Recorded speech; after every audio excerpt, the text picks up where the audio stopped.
Depois de quase meio ano de uma espécie de guerra, e às vezes nem tanta guerra, além de negociações de paz e assim por diante com o Irã, agora os Estados Unidos disseram: certo, isso não funcionou, isso não nos levou à vitória. Que tal entrarmos agora numa guerra econômica total? Um dia D econômico, disse o presidente Trump há alguns dias. O problema é que, pela forma como os Estados Unidos pretendem conduzir isso, pode ser uma sabotagem dos nossos próprios interesses. E certamente também pode não pôr fim à guerra no Irã. Pode piorar as coisas para todo mundo. Para tentar entender o que afinal está acontecendo, recebemos novamente hoje um grande amigo do nosso programa, Alastair Crooke, ex-diplomata britânico e ex-oficial do MI6, com décadas de experiência em questões de segurança no Oriente Médio e na Europa. Ele também atuou como assessor sênior da União Europeia.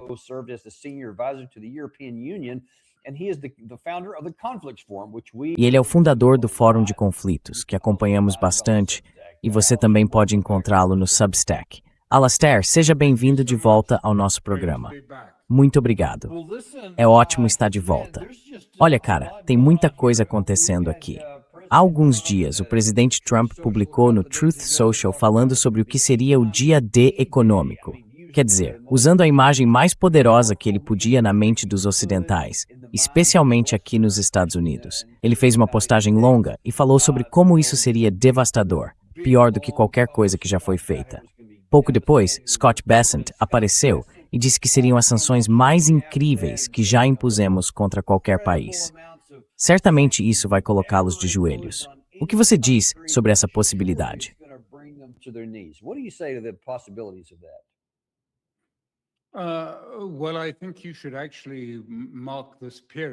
Bem, acho que você deveria marcar este período, ou seja, ontem, como um possível dia histórico. Veja, não provocou no mesmo dia as reações que algumas pessoas esperavam, mas nunca é assim. As coisas amadurecem e as pessoas levam tempo para assimilá-las. Mas veja o que aconteceu ontem. O Tesouro perdeu o controle da ponta longa das taxas de juros. Começou a fazer algo que era muito estranho, se você quiser colocar dessa forma. O Tesouro dos Estados Unidos começou a emitir títulos de curtíssimo prazo, normalmente com vencimento em menos de 30 dias, fez o Federal Reserve monetizá-los e usou esse dinheiro para recomprar títulos americanos de longo prazo.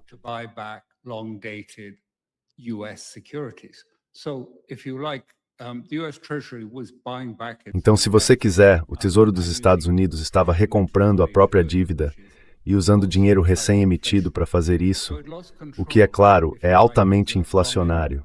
Então, eles perderam o controle, se você quiser, da ponta longa das taxas de juros, porque elas continuaram subindo, ignoraram as mudanças do Fed e seguiram em alta. Ao mesmo tempo, eles efetivamente perderam o controle da inflação, porque a inflação continua subindo e vai continuar subindo, porque o que fizeram, é claro, foi desvalorizar o dólar. Quero dizer, esse é um processo de desvalorização do dólar que está acontecendo para, quero dizer, se você quiser, salvar o mercado. Mas a outra coisa que ficou muito evidente é que eles perderam o controle sobre o preço do petróleo.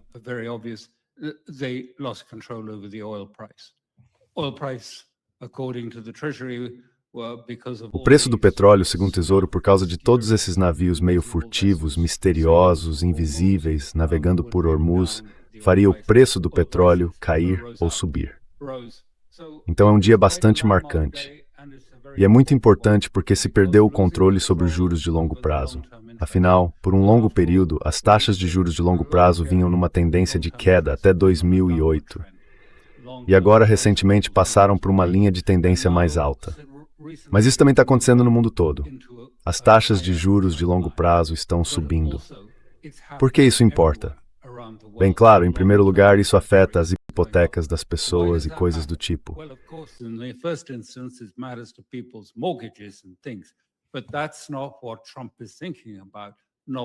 Mas não é nisso que Trump está pensando, nem é nisso que Bessent está pensando. Ele está pensando na expansão da inteligência artificial. E ele sabe que essa expansão da inteligência artificial se torna muito menos viável, muito menos uma boa aposta quando as taxas de juros sobem, porque tudo depende de juros baixos, e eles não vão conseguir manter isso. Então, estamos falando aqui, na verdade, de um marco. Perder o controle sobre as taxas de juros de longo prazo. Perder o controle, por assim dizer, da inflação. E perder o controle do preço do petróleo, que está ligado à inflação. Tudo isso representa uma grande mudança. E o meu ponto é que China, Rússia e Irã sabem disso, perceberam isso. Então, quando falamos de poder de barganha, e você acabou de mencionar Bessent sugerindo que os Estados Unidos tinham um poder de barganha econômico inimaginável sobre o Irã, e que isso era, quer dizer, tão poderoso que ninguém conseguiria enfrentá-lo.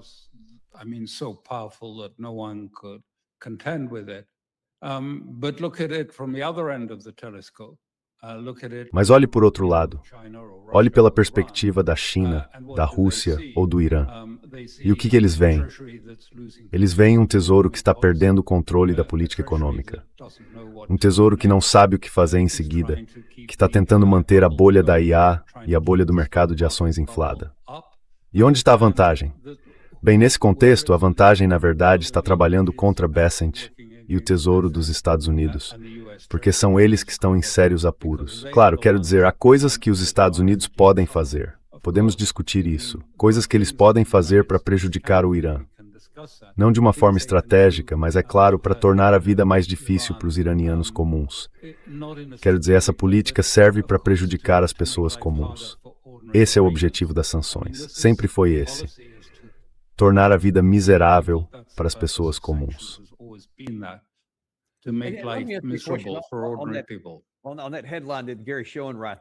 Sobre essa manchete que o Gary está mostrando aí, eu gostaria de ouvir a sua opinião. Daqui a pouco vou entrar nos fundamentos, nas ferramentas que afirmamos que vamos usar. Mas quero olhar para o objetivo aqui. Ele diz que isso vai esmagar a economia do Irã e derrubar o regime. Você estuda o governo, a cultura e o povo iranianos há bastante tempo. Qual é a probabilidade de esse objetivo ser alcançado?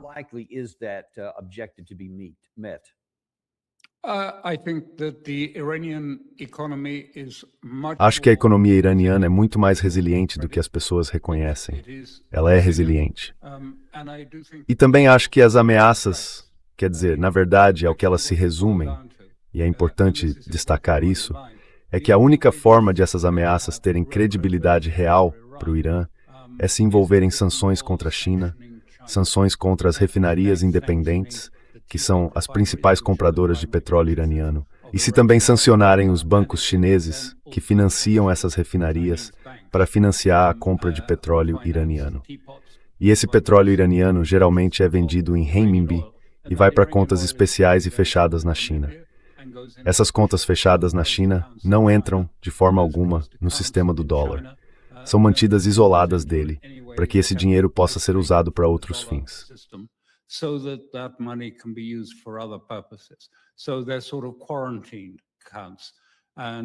Então são uma espécie de contas em quarentena, e é isso que vem acontecendo. O Irã ainda tem acesso ao CIPS, o Sistema Chinês de Compensação, e os chineses disseram, e o Ministério das Relações Exteriores emitiu uma declaração, que não participarão de sanções contra o Irã. Não participarão da guerra dos Estados Unidos contra o Irã. Eles não aceitam isso. E da última vez que o Tesouro tentou sancionar, algum tempo atrás, algumas das chamadas refinarias Teapot na China, os chineses ativaram uma lei que proíbe indivíduos e entidades chinesas de colaborar com sanções dos Estados Unidos dentro ou fora do país. Não sei se eles já fizeram isso agora, porque, pelo que eu entendo, nomes específicos ainda não foram divulgados. Bancos não foram identificados. Refinarias Teapot não foram identificadas.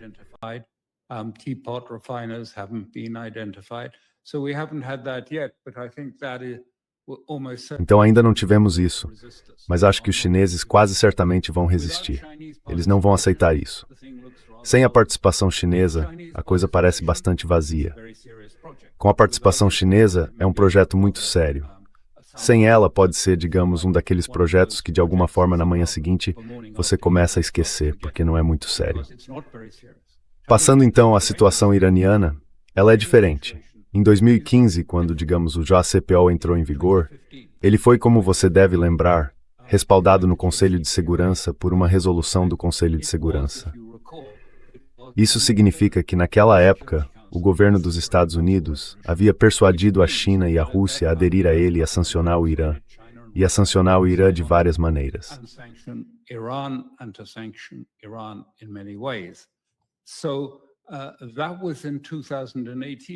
Então isso foi em 2018.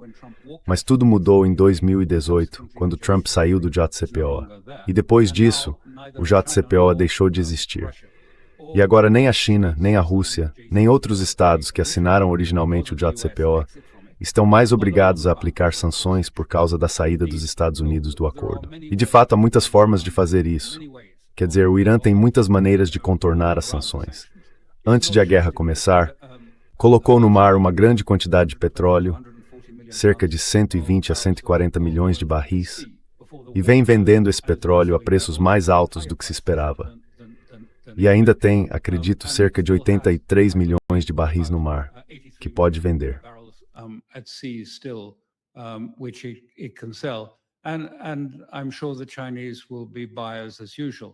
E tenho certeza de que os chineses serão compradores, como de costume.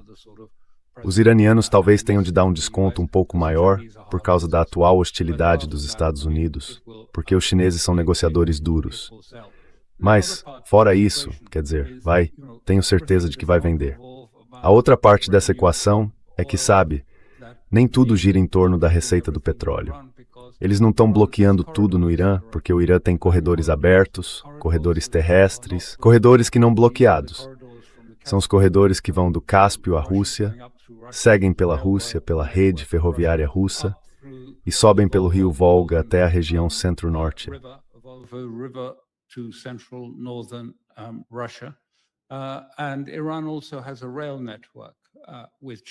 E o Irã também tem uma rede ferroviária com a China. As pessoas se esquecem de que ela foi construída. Ela passa por vários países, mas eles têm um sistema ferroviário capaz de levar mercadorias para o Irã e exportar petróleo, além do transporte marítimo. Então acho que o Irã vai ser muito mais resiliente do que as pessoas esperam. Acho que, sabe, não faz sentido estabelecer um prazo, porque estamos falando de duas coisas. No fim das contas, o tempo está do lado dos Estados Unidos ou do lado iraniano. E acho que depois de ontem e do que vimos com o Tesouro perdendo tão claramente o controle dos principais elementos da política do Tesouro, contra a vontade do Federal Reserve.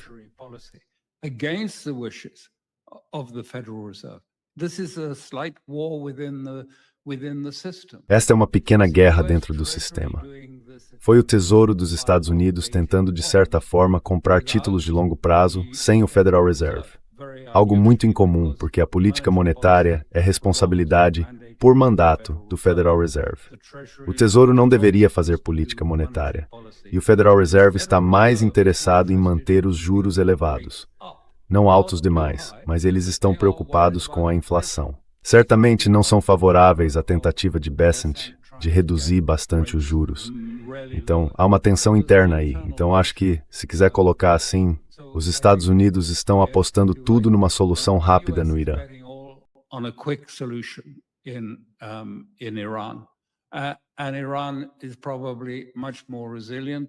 E o Irã provavelmente é muito mais resiliente do que eles entendem.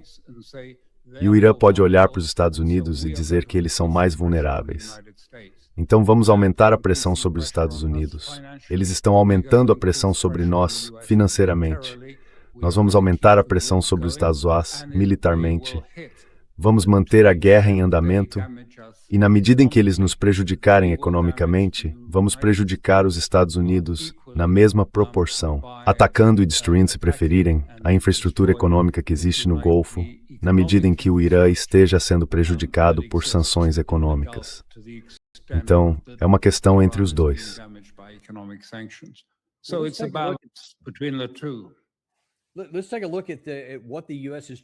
Vamos olhar o que os Estados Unidos estão tentando fazer, porque eu concordo completamente com você. Quer dizer, todas as evidências mostram que, embora o presidente Trump tenha dito há poucos dias, não estou com pressa, nem estou preocupado com as eleições de meio de mandato. Tenho todo o tempo do mundo. Acho evidente, pelas ações, que isso está longe de ser verdade. Ele reconhece sim a questão do tempo. Está tentando fazer algo acontecer rapidamente. E isso remete a um problema que existe desde o início desta guerra. Trump não quer fazer nada que exija tempo ou paciência. Ele quer uma resposta agora.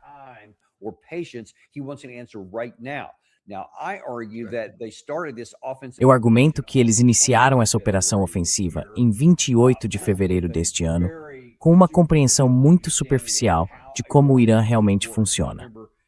E eu me lembro de que no começo desta guerra, você fez uma verdadeira aula explicando por que, culturalmente, religiosamente e historicamente, as coisas que estávamos tentando não iam funcionar.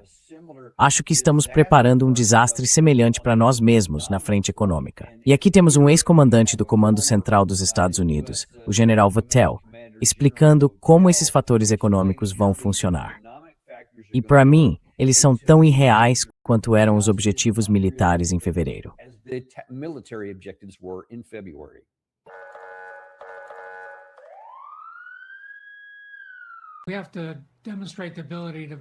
Temos que demonstrar a capacidade de ir atrás de praticamente cada dólar que esteja apoiando o regime. Isso significa que temos que estar preparados para ir atrás de bancos, empresas e governos que estejam fornecendo esse apoio.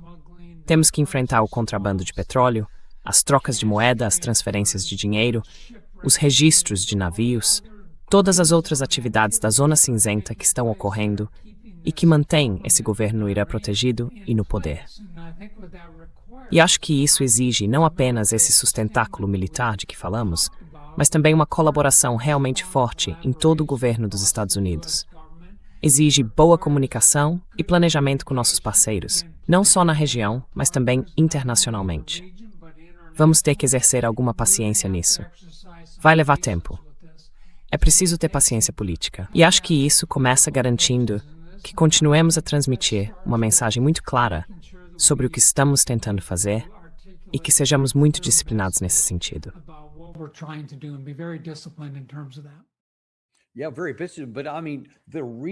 É muito eficiente. Mas quero dizer, os recursos necessários para... vamos voltar por um segundo ao que você acabou de falar. Se você olhar apenas para o tamanho físico do Irã e para todos aqueles, acho que são 3.600 quilômetros de fronteira terrestre. Sem nem falar do Mar Cáspio ou das bases que eles têm no Golfo de Omã. Quero dizer, é simplesmente inacreditável imaginar quantos recursos seriam necessários só para ter alguma chance de causar algum impacto nisso. E ainda assim, ele está condicionando todo o nosso sucesso a conseguir fazer isso. O que você diz?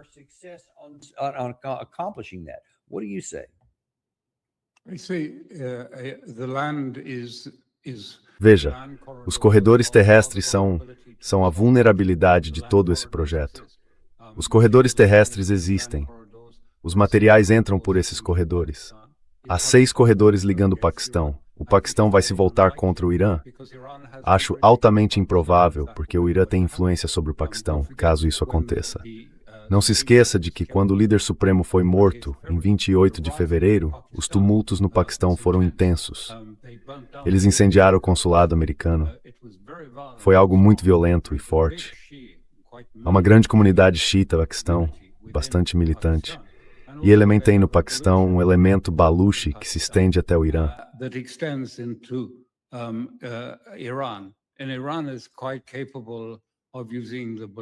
E o Irã é bastante capaz de usar o elemento Baluchi contra o Paquistão.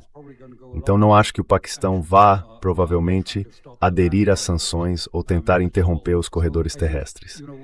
Então quando ele diz que precisamos ter paciência, veja, bancos paralelos e tudo isso, quero dizer, desde 2018, os americanos, o Tesouro, têm todo um departamento dedicado a impor sanções a iranianos, a bancos iranianos e a bancos paralelos. Eles fazem isso há anos. Eu não acredito que exista algum banco-alvo ali no Tesouro que eles não tenham explorado até agora.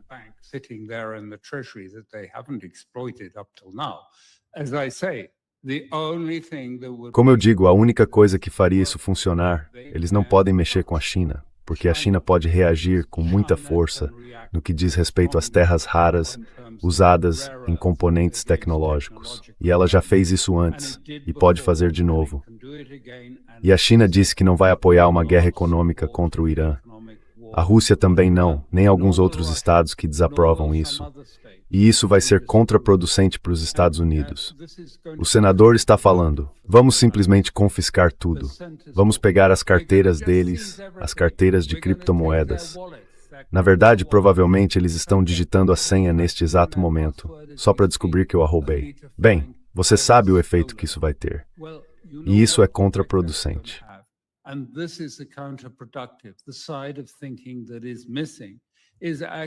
O lado que está faltando nessa reflexão é que, na verdade, sabe, no mundo todo as pessoas estão olhando para os Estados Unidos e vendo esse tipo de ameaça contra o Irã e sua economia e contra qualquer ativo, em qualquer lugar, de qualquer país ou pessoa que negocie com o Irã. Então, qual é a resposta? Você sai dos ativos americanos e procura ativos mais seguros para manter. Talvez você tenha de manter alguns dólares americanos por razões comerciais, mas vai reduzi-los ao mínimo. E é isso que estamos vendo. Veja, o dólar já nem é mais a moeda de reserva do mundo. Esse posto passou para o ouro. O ouro é globalmente o principal ativo de reserva dos bancos centrais. Mas esse tipo de ação já começou com o ataque, se quiser chamar assim, aos ativos russos.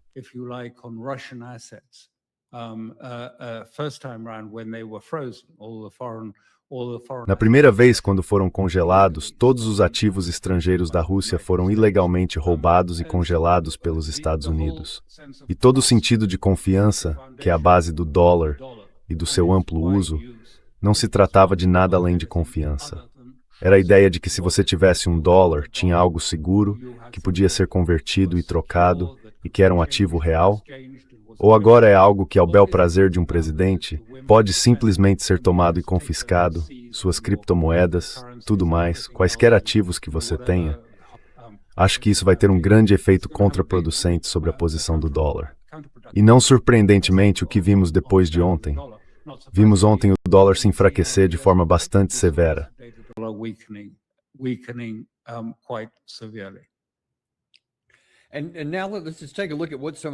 E agora, vamos dar uma olhada em algumas das consequências disso. Você falou da questão econômica.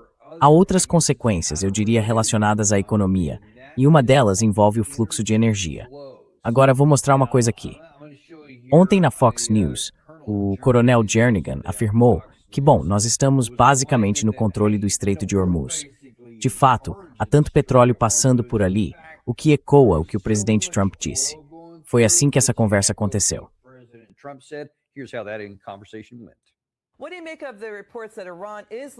O que você acha das informações de que o Irã está perdendo o controle do Estreito de Hormuz? O CENTCOM conduziu discretamente 10 milhões de barris de petróleo por dia numa operação furtiva, estabelecendo um corredor marítimo junto à costa de Omã. Mais de 80% dos líquidos que transitaram pelo Estreito de Hormuz nas últimas 2 semanas seguiram essa rota por Omã. Isso equivale a cerca de 2/3 dos níveis anteriores à guerra. Os Estados Unidos vêm cegando os radares iranianos, tirando-os do ar e derrubando drones e mísseis de cruzeiro iranianos. Estamos mostrando aqui o rastreamento, seguindo junto à costa de Omã e contornando o Irã. O que você acha disso?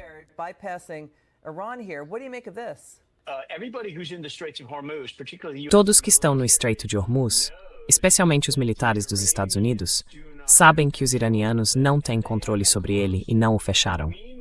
Enquanto isso, o bloqueio dos Estados Unidos está impedindo todo o tráfego para o Irã, mas deixando sair qualquer outro tráfego que não seja para lá. O rastreamento atual de navios mostra que nos últimos vários meses, entre 10 e 15 navios por dia têm passado pelo estreito. É isso que está acontecendo. Amanhã, isso fazendo trabalho.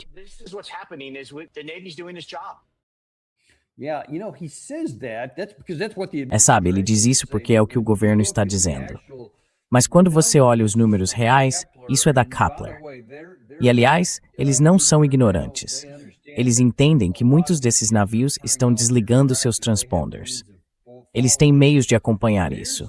Eles estão dizendo que, em vez de 10 milhões de barris por dia, foram 10,73 milhões de barris entre 14 e 20 de agosto, uma média de cerca de 1,5 milhão de barris por dia. Apenas 14 petroleiros de saída foram observados durante a semana, não por dia.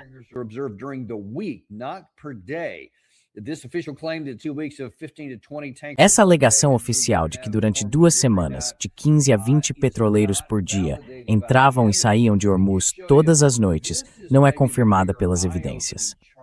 E deixa eu mostrar uma coisa. Talvez esse seja o gráfico mais revelador aqui. Isto é o petróleo sobre a água. Estamos falando dos maiores exportadores: Irã, Rússia, Arábia Saudita e Estados Unidos. E dá para ver que aquela linha vermelha literalmente saiu do gráfico, de tão pequena que ficou. Então, seja qual for a alegação sobre o que está entrando e saindo, e sobre quem controla o Estreito de Hormuz, o petróleo físico em trânsito literalmente está saindo do gráfico. O que você acha disso?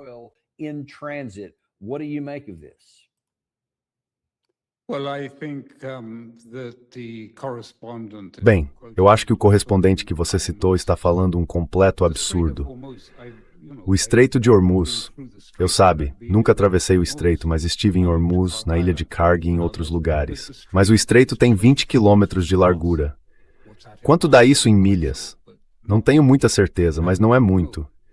E não é preciso ter radares sofisticados, dá para ver a olho nu quando os navios estão tentando atravessar e sair, praticamente. São 20 quilômetros de largura, sem falar no fato de que eles têm, drones e outros meios de vigilância. Mas a segunda coisa é que ele diz, que estamos derrubando todos os mísseis que atacam. Esse estreito está ao alcance da artilharia. Eles têm controle de artilharia em 270 graus sobre Hormuz. Podem disparar contra qualquer embarcação que escolherem. Eles também têm drones submersíveis.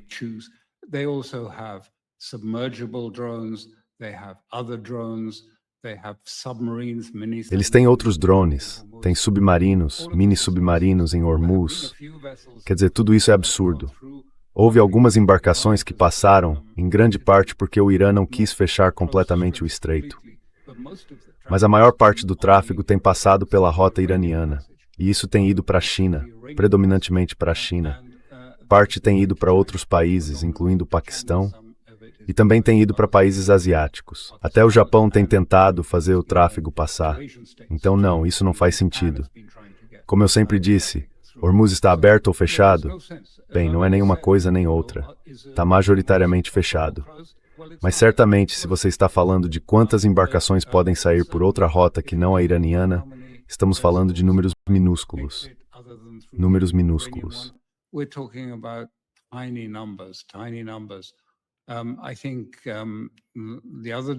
Acho que outro dia, na última semana, algo como 4 ou 5 passaram por lá. Alguns foram então atacados por embarcações iranianas depois de atravessarem o estreito e já estarem no Mar de Omã. Então, quer dizer, não precisa acontecer de fato dentro do estreito para passar a mensagem. E é a mesma coisa no Mar Vermelho, não se esqueça, não é só Hormuz, é também o Mar Vermelho. E no Mar Vermelho, quer dizer, hoje, se você perguntar a Lloyd's de Londres, as seguradoras e empresas de seguro marítimo, elas vão dizer que agora exigem prêmios de guerra no seguro. Esses prêmios de guerra estão realmente muito altos. Isso custa milhões, para um grande petroleiro obter esse tipo de cobertura.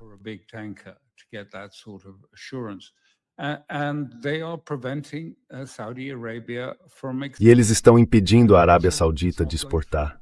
Então isso não está acontecendo. As refinarias na costa do Mar Vermelho estão paradas, e o porto deles na costa do Mar Vermelho não está mais aberto nem disponível. Então as exportações sauditas de petróleo despencaram dramaticamente. Alguns estimam que 74% das exportações tenham sido cortadas. Isso é realmente sério, porque a Arábia Saudita depende desse tipo de receita. Ela sempre teve um governo de alto custo, que antigamente precisava de $100 por barril só para fechar as contas. Agora, com 74% disso desaparecendo, o que eles fazem? Bem, o Sr. Bezant, por causa da fraqueza do dólar, diz não, mas vocês não podem vender seus títulos do Tesouro. Quer dizer, então qual era o sentido de ter títulos do Tesouro?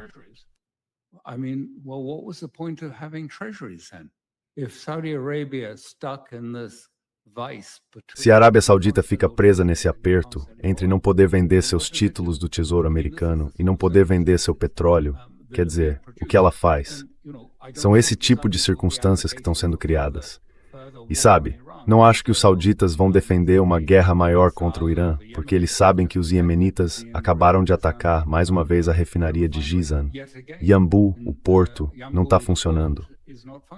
Então, essa é a situação real. Os barris reais não estão lá. Você quer barris físicos de petróleo? Tem que pagar muito mais do que os valores cotados para o Brent ou o WTI para conseguir um barril físico que possa levar a uma refinaria e transformar em diesel ou querosene.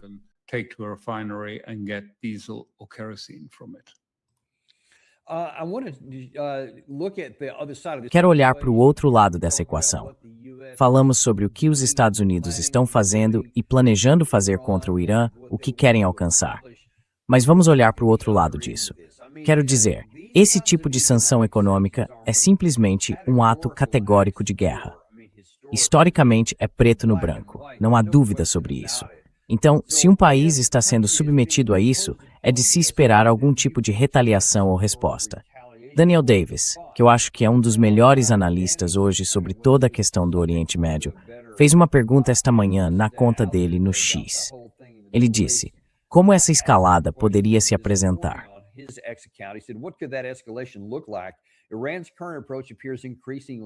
A abordagem atual do Irã parece cada vez mais clara. Se o Irã não puder exportar seu petróleo, vai tentar dificultar que outros países da região exportem o deles. Mas, mesmo com a aparente mudança de doutrina de Teherã para uma postura mais ofensiva, o Irã não é um ator suicida. Essa distinção é importante. Em vez de lançar imediatamente um ataque em grande escala, que quase certamente provocaria uma grande resposta dos Estados Unidos e da região, é mais provável que o Irã escale gradualmente por meio de uma série de medidas cada vez mais custosas. Você concorda com isso? E o que você imagina? Estou falando aqui do curto prazo. O que o Irã vai fazer em resposta a isso? Porque até agora eles não fizeram nada.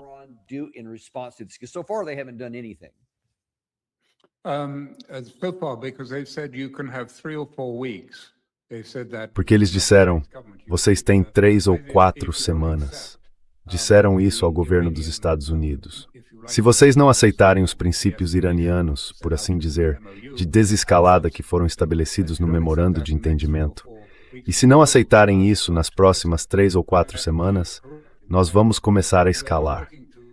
E acho que você está certo ao dizer que eles não buscam provocar uma grande guerra aberta, quer dizer, uma guerra quente, uma guerra cinética. Mas o que eles vão fazer é pressionar Trump de forma muito clara.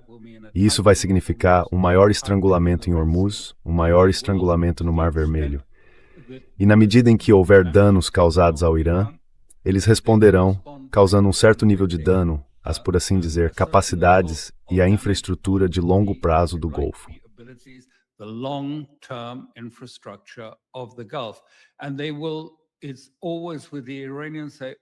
E eles vão, com os iranianos é sempre assim, eles sempre sobem um degrau a mais, não dão apenas passos equivalentes. Mas se algo for atacado de uma forma que seja, digamos, prejudicial ao Irã, eles vão escalar a resposta, e vão escalar um pouco mais. Então acho que veremos uma série de alvos escolhidos cuidadosamente que vão causar um dano real à estrutura econômica ocidental. Um dano real. E estamos começando a ver isso surtir efeito, porque o Irã, até mesmo países próximos aos estados do Golfo, dizem que estão começando a pensar que, no longo prazo, o Irã vai controlar Hormuz e que eles precisam começar a aceitar essa realidade. Então eles estão começando a mudar de posição.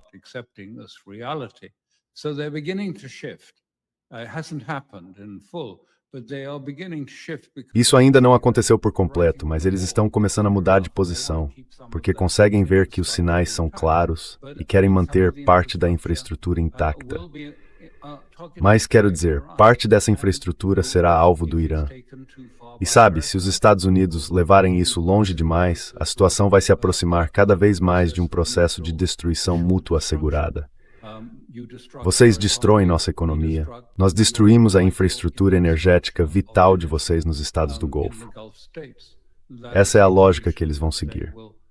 Então Trump tem algumas semanas para aceitar isso, mas não acho que ninguém, eu não conheço ninguém no Irã, esteja prendendo a respiração e pensando que Trump está prestes a fazer algo sensato, como encontrar uma saída para esse impasse.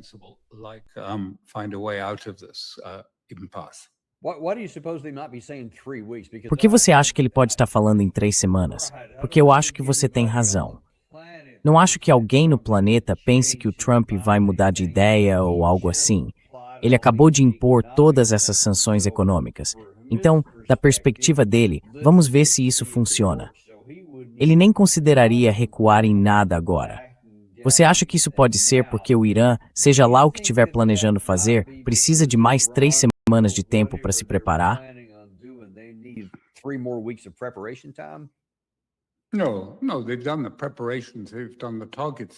Não. Eles fizeram os preparativos, definiram os alvos. Veja, eles vêm se preparando para essa guerra há 20 anos. Sabe, eles sabem. Quer dizer, todo mundo que acompanha isso entende que eles tinham informações de inteligência absolutamente precisas sobre a natureza da infraestrutura dos Estados Unidos. Quer dizer, eles eliminaram todos os elementos-chave do radar. Eliminaram todos os elementos-chave.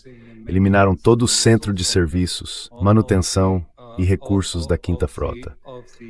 Mas há algo que está faltando nessa equação e que também é muito importante. Não falamos muito sobre isso. Talvez fique subentendido.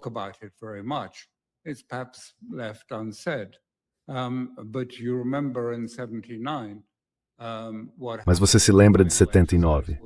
O que aconteceu no desfecho foi a questão dos reféns. Reféns foram feitos, e foi por causa deles que Carter acabou perdendo a presidência. Bem, agora não há reféns de uma embaixada, mas há toda a Quinta Frota parada em Hormuz, sem conseguir sair. Então os Estados Unidos precisam pensar nisso. Como tirar sua Quinta Frota de Hormuz? Porque neste momento ela não consegue sair de Hormuz. Não há saída pelo outro lado. E eles só têm os estreitos passar. As pessoas podem sair sim, quer dizer, podem voar dos aeroportos dos Emirados Árabes Unidos, mas as embarcações são reféns.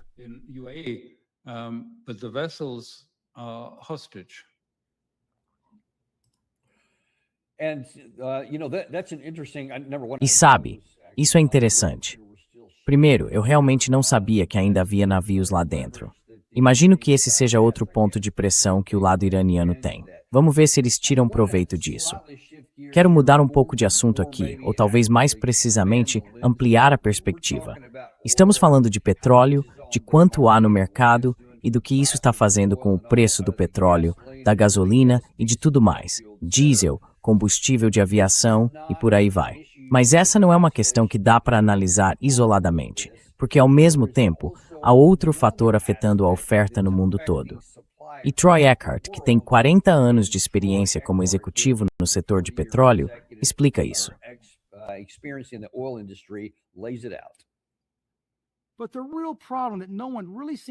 Mas o verdadeiro problema, pelo qual ninguém parece estar levando muito crédito em termos de interrupção no abastecimento, é o que a Ucrânia tem feito com a Rússia. Pense em todos os diferentes ataques da Ucrânia a navios russos, refinarias, instalações de armazenamento, oleodutos e gasodutos, e a infraestrutura deles ligada à produção e ao refino de petróleo e gás. Pela primeira vez que eu saiba, a Rússia de fato comprou da Índia uma carga inteira de gasolina em um navio-tanque, refinada para eles.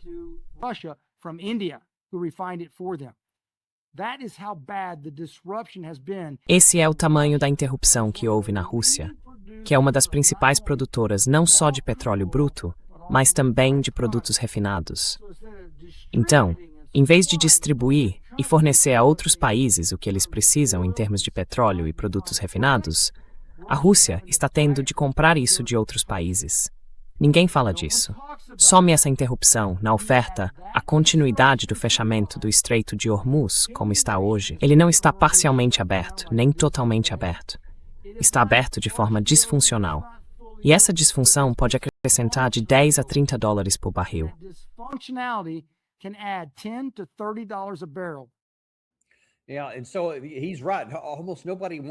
E ele tem razão. Quase ninguém quer falar sobre o que está acontecendo na Rússia, mas isso tem um impacto direto no fornecimento global de todas essas categorias. Deixa eu te fazer uma pergunta. Antes de mais nada, por que você acha que o Ocidente aceita que a Ucrânia gaste munição naquele alvo específico, em vez de, por exemplo, na Wildberries ou em outros alvos? Há muitas coisas que eles poderiam atacar, mas estão indo atrás das coisas que realmente causam uma grande interrupção no fornecimento global de energia, de que todos, inclusive a Europa, precisam. Por que estão fazendo isso?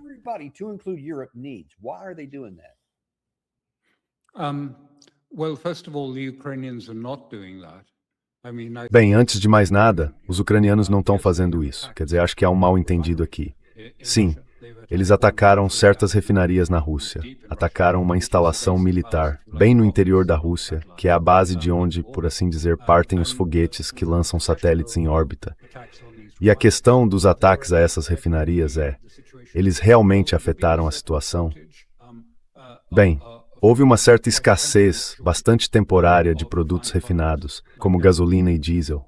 Mas não foi algo grande, porque, sabe, nesta época, a maioria dos russos está indo para as praias do Mar Negro, em Sochi ou em outras partes do Mar Negro. Mas todos os relatos que recebo deles dizem que não houve falta de gasolina. Não há postos de combustível fechados, postos de gasolina fechados, nem qualquer problema.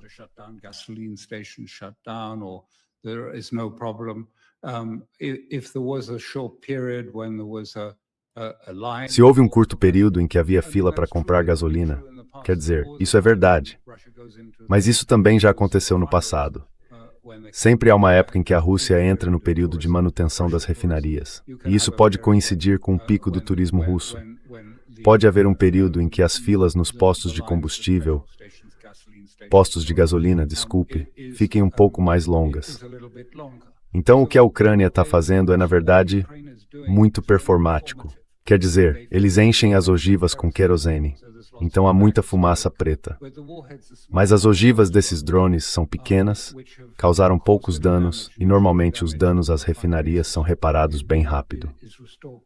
Agora, o que vimos mais recentemente foram mísseis de cruzeiro sendo disparados pela Ucrânia. São mísseis de maior alcance que eles vêm usando, em grande parte fornecidos pelos europeus.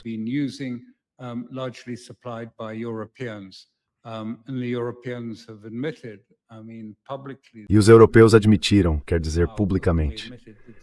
O primeiro-ministro agora admitiu abertamente que estão no processo de fornecer 150 mil drones, entre os quais haverá mísseis de maior alcance, com alcance de 500 a 600 quilômetros, velocidade maior, de 600 quilômetros por hora, e uma ogiva de cerca de 125 quilos.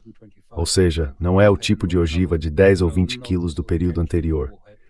E as autoridades britânicas dizem que estão planejando um com alcance ainda maior para ser disparado mais profundamente dentro da Rússia, com pouco menos de 1.000 quilômetros de alcance, 960 e tantos.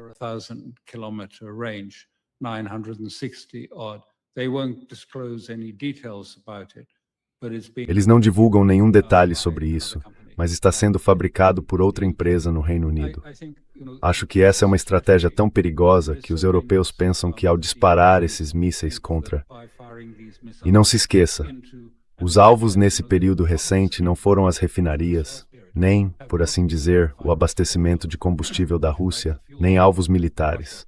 Foram as praias e os hotéis de veraneio, onde as pessoas estavam na praia, tomando sol em suas toalhas, ou sentadas nos bancos ao redor da piscina dos hotéis. Muitas pessoas morreram nos dois tipos de casos. E agora, segundo relatos, os ucranianos estão pensando num ataque massivo contra a aviação civil russa, em seus aeroportos, com ataques massivos de drones. E claro, a Rússia está respondendo. E da mesma forma está usando seus mísseis.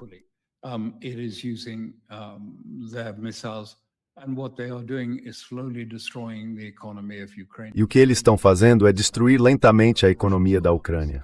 A economia ucraniana está entrando em colapso porque os russos estão, por assim dizer, estrategicamente desmontando-a, desmantelando-a. Então esta é uma estratégia muito míope do Ocidente, porque ela é promovida pelo Ocidente mais do que qualquer outra coisa. E essa ideia de que, de alguma forma, Putin vai aceitar uma espécie de cessar-fogo e uma espécie de rendição é muito improvável que funcione. Acredito que Putin não vai mudar de posição. E, na verdade, o que isso está fazendo é apenas deixar os russos mais irritados e mais determinados a seguir em frente. Mais determinados a incapacitar o regime em Kiev, a liderança em Kiev, e a destruir sua logística e sua força econômica, até que ela aceite que precisa ceder à Rússia. Então acho que é para onde estamos indo.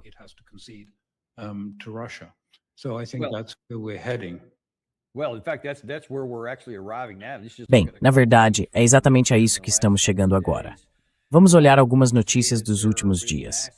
Há baixas em massa e um grande ataque russo à capital da Ucrânia. As defesas aéreas do país estão se esgotando. Esse foi o ataque de ontem.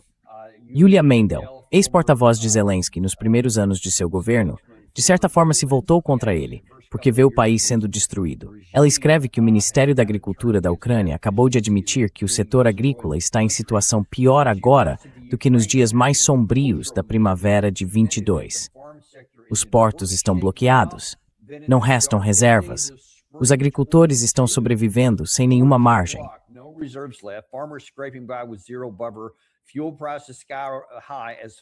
Os preços dos combustíveis estão nas alturas, enquanto a temporada de plantio de outono se aproxima. Isso não é resiliência. É um país sangrando até morrer. A Ucrânia precisa implorar por paz, não porque isso seja capitulação, mas porque é sobrevivência. Tínhamos os Estados Unidos e a União Europeia ao nosso lado. Rejeitamos todas as saídas, escalamos a guerra e ainda assim não há solução militar. Quanto mais isso continua, mais o país desmorona sob o peso da teimosia de Zelensky. E eu preciso te perguntar, isso é simplesmente evidente. É verdade, está acontecendo no terreno. Dá para quantificar.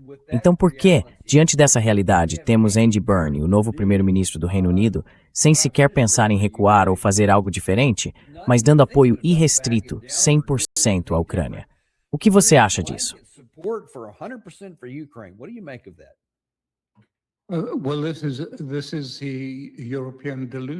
Bem, esta é a ilusão europeia. Quero dizer, eles estão obcecados em continuar o apoio à Ucrânia. Eles já disseram isso antes. Quero dizer, toda a intenção por trás disso é que eles sabem que a Ucrânia não pode derrotar a Rússia dessa forma. Mas querem mostrar que, na verdade, é a Ucrânia que está vencendo e não a Rússia. Na realidade, não é bem assim. Se quiserem, há um impasse no campo de batalha. A Rússia está obtendo ganhos, grandes ganhos, na frente de batalha todos os dias. Mas o que eles estão tentando fazer é trazer os Estados Unidos de volta para a Europa. Estão desesperados para que os Estados Unidos retornem à Europa. Eles sentem que Trump abandonou os europeus. Gostariam de tê-lo de volta e querem mostrar que a Ucrânia poderia vencer se os Estados Unidos entrassem e apoiassem uma grande escalada da guerra contra a Rússia.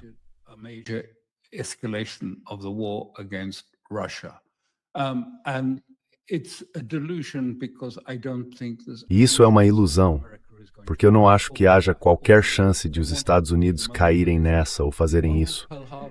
Eles querem que seja um momento em que digam, Pearl Harbor, os Estados Unidos têm que fazer alguma coisa. Não vai acontecer assim. E o governo ucraniano está sendo lentamente desmembrado pela Rússia. Não são eventos com muitas vítimas, aliás, como aquele artigo afirmou. Acho que foram 14 mortos, menos do que em algumas dessas outras baixas civis que a Ucrânia impôs em praias e hotéis na Rússia. Não quero entrar nessa de comparar vítimas com vítimas e, sabe, não é agradável tentar comparar coisas assim. Sempre são, sabe, uma tragédia. Mas estou apenas dizendo que a Rússia agora está seriamente desmantelando a capacidade da Ucrânia de continuar. E está fazendo isso cada vez mais rápido.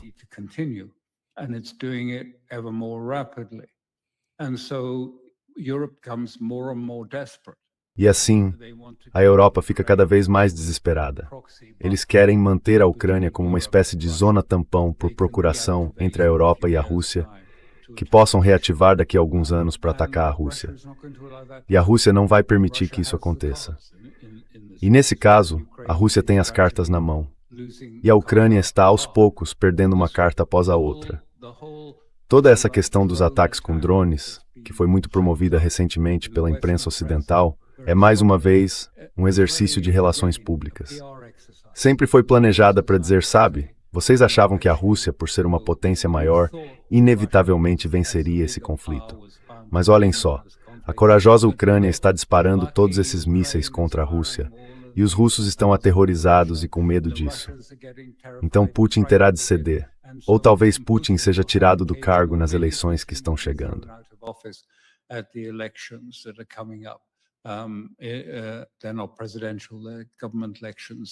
Não são eleições presidenciais, são eleições de governo na Rússia.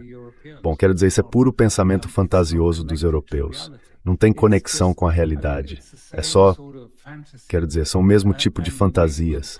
E você fez um bom paralelo antes, porque disse, não é a mesma coisa nos mercados financeiros e no mercado militar?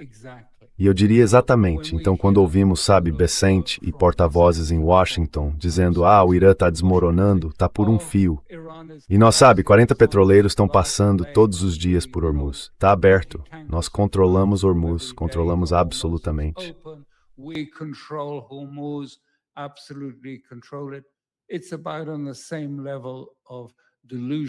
Isso está no mesmo nível de delírio daquele, se você quiser, do Dove, uma espécie de ex-ministro da Defesa, dizendo, sabe, nossos drones estão causando tantos problemas, tanto sofrimento ao povo russo, que eles estão prestes a se livrar do Putin e tirá-lo do cargo. Fantasia, as duas coisas. Estamos tão desconectados. As narrativas, as mentiras que estão saindo das pessoas nesse momento são tão extraordinárias. É que estamos num estado de caos completo, se você quiser. Num divórcio da realidade. Não falamos mais de realidade, falamos de narrativas. Só isso.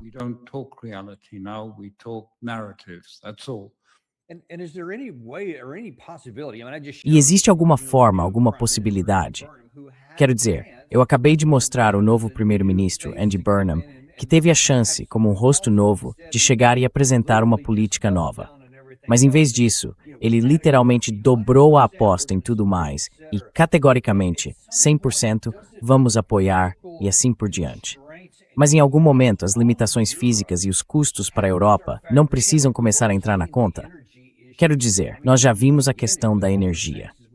Desde o começo, com todas as sanções que impusemos, as sanções econômicas causaram uma grave deterioração econômica na Europa, com os altos custos de energia, além da perda de mercados e assim por diante. Mas agora, nessa situação atual, depois que o lado ucraniano começou a atacar navios russos no Mar Negro, no Mar de Azov, e vários desses outros petroleiros civis, a Rússia, é claro, como sempre faz, emessinur na mesma moeda. Medestavelmente fecharam Odessa.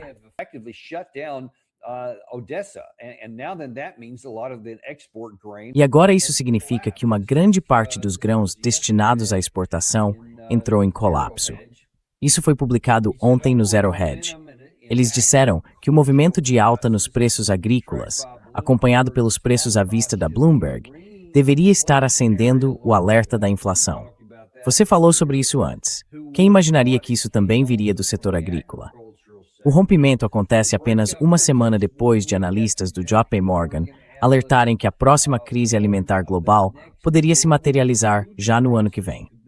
Vários choques estão convergindo ao mesmo tempo em todo o complexo alimentar global, incluindo as contínuas interrupções no Estreito de Hormuz, o risco crescente de El Niño e o clima adverso no cinturão agrícola dos Estados Unidos.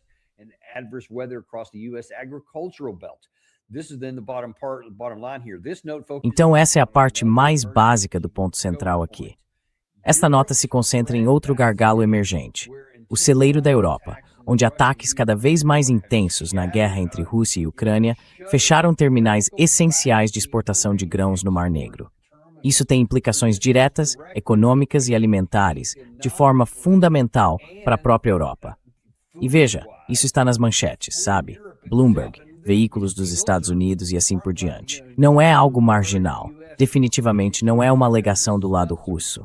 Mas, Alistair, em algum momento os líderes europeus não precisam dizer: temos que colocar os interesses do nosso povo em primeiro lugar. Caso contrário, vamos comprometer tudo pelo que estamos trabalhando.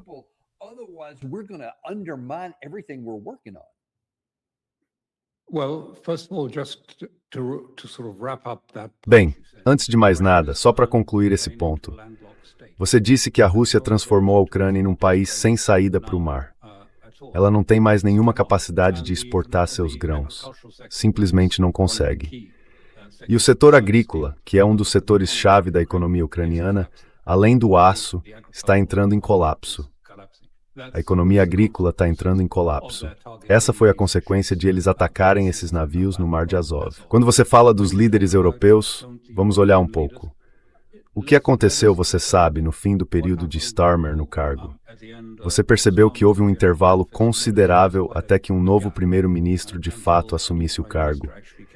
O que você imagina que pediram para ele dizer logo na primeira vez? Bem, ele disse duas coisas. Disse, minha primeira viagem ao exterior será para Israel. E disse, 100% ao lado da Ucrânia. Poia vredes do formar pissuin na Ucrânia.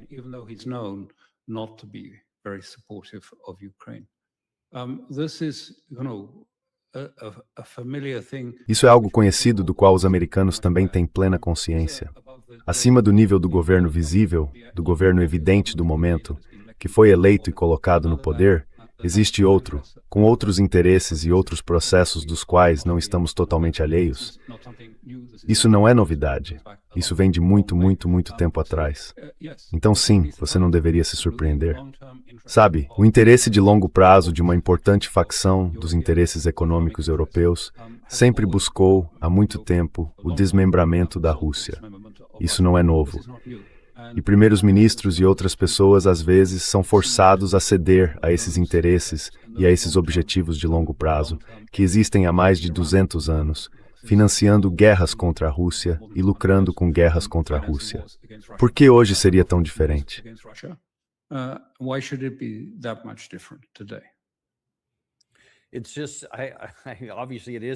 É só que, obviamente, não é. Como ser humano, é angustiante para mim ver esses líderes. E claro, temos vários deles nos Estados Unidos também, que são igualmente disfuncionais e desconectados da realidade. Essas ações que eles estão tomando, certo, eles querem desmantelar a Rússia. Eu acho isso terrível, mas você pode querer o que quiser. Eu posso querer uma casa de 5 milhões de dólares, mas se a minha conta bancária não pode pagar por ela, então não importa o que eu quero.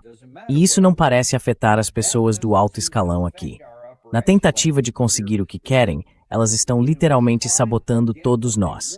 E em algum momento, quero dizer, você simplesmente não consegue sustentar esse nível de disfunção sem que as coisas aqui comecem fisicamente a desmoronar. E talvez esta seja uma pergunta óbvia, mas eles não têm medo disso. Ou toughs não desconectados, que simplesmente não acham que isso realmente vai acontecer.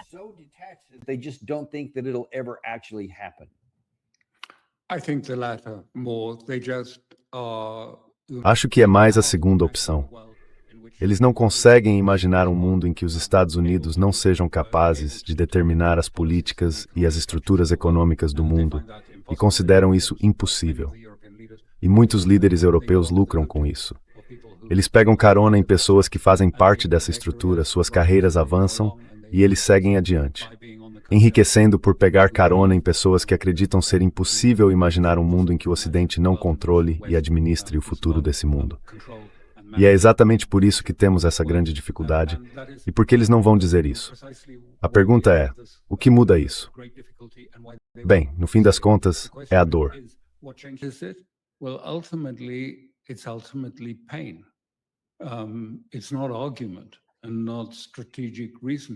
Não são os argumentos nem o raciocínio estratégico. No fim das contas, será a dor. Seja a dor econômica, seja a dor de sustentar uma derrota humilhante. Esses são os dois tipos de coisa que realmente mudam todo o pensamento político, as estruturas de pensamento. Mas sem isso, tudo segue no piloto automático. Os velhos velhíssimos, se quiserem antagonismos, os velhos interesses, as velhas estruturas de pensamento seguem no piloto automático. E todos nesse que eu chamo, se quiserem, de Estado subordinado, que são os tecnocratas, seguem isso e acreditam nisso. Apenas continuam com as instruções que sempre receberam e continuam recebendo. E assim seguem na mesma direção, sem mudar de rumo, sem pensar muito a respeito ou questionar isso.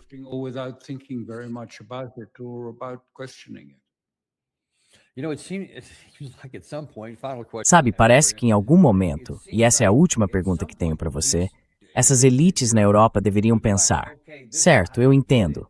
Ao longo do tempo, os Estados Unidos sempre deram um jeito de se reerguer, de consertar as coisas, de estabelecer políticas e de ter sucesso e assim por diante. Mas, poxa, isso não é JFK, não é nem Ronald Reagan, ou mesmo alguém como...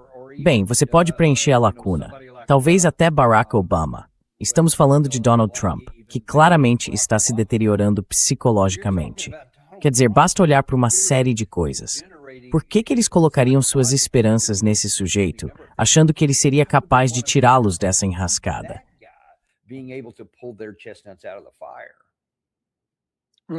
Bem, provavelmente porque acham que ele é mais fácil de manipular. Certo. Está bom. Assim, é algo que pode fazer sentido. Quero dizer, é isso que está acontecendo com esses mísseis. Uma manipulação do Trump. Tentam convencê-lo de que, talvez contrariando seus instintos, sim, na verdade, você poderia vencer.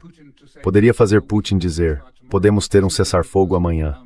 Simplesmente porque os ucranianos estão sendo tão espertos com seus ataques de drones que vão convencer o povo russo a pressionar Putin até o ponto em que ele ceda. De novo, é pensamento fantasioso. Mas essa é a realidade. E eles acham, os europeus ficaram tão satisfeitos naquela reunião do G7 porque montaram tudo para fazê-lo dizer, eu acho que esses ataques no interior da Rússia podem, sabe, eles estão pressionando Putin. Isso é bom. Então vamos continuar. Mas aonde isso vai nos levar? Qual é o ponto de parada? Existe um ponto de parada. Caso contrário, estamos numa escalada inevitável para algo muito pior com a Rússia.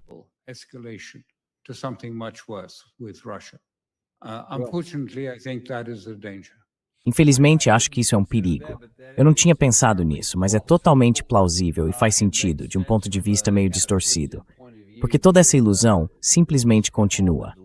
E isso, na minha visão, significa que a sua avaliação anterior é a que vai acabar se confirmando. Vamos ter que nos autodestruir, porque vamos entrar em colapso por causa das nossas próprias políticas insensatas.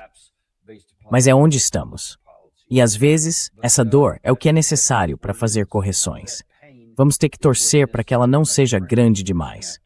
Mas, como sempre, agradecemos muito por participar hoje e por trazer tanta clareza sobre essas questões.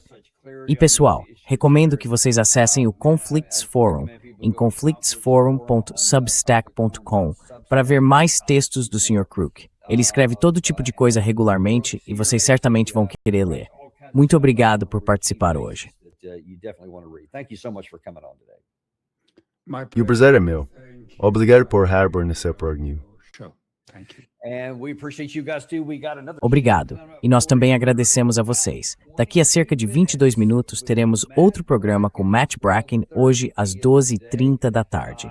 Ele vai analisar alguns dos aspectos mais práticos do que está acontecendo na guerra do Irã e algumas coisas mais de bastidores, como só o Matt sabe fazer. Então acompanhe às 12h30 no Daniel Davis Deep Dive.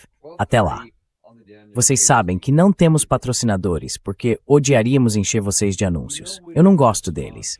Então retribuam um pouco desse carinho. Inscrevam-se, deixem seu like e mandem isto para alguém de quem vocês gostam.